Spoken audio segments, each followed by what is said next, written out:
नहीं हाकुरी सुनो बुनिया ना हुई का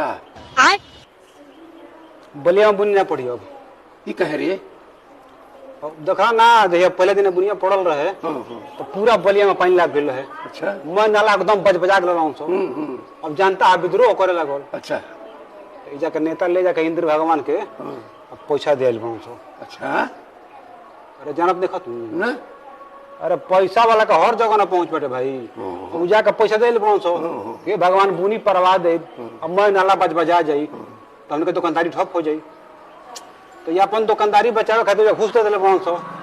अब बलिया में बरसात के मौसम में नहीं आई ना डायरेक्ट या तो ठंडा पड़ी या तो गर्मी पड़ी। भगवान यही तरह वो प्रधानमंत्री वाला जो टटिया रहे नु वो खा गई सो तो प्रधान लेटरिंग खैला हम सो अब बलिया के नेता मैं नाला खा गल सो।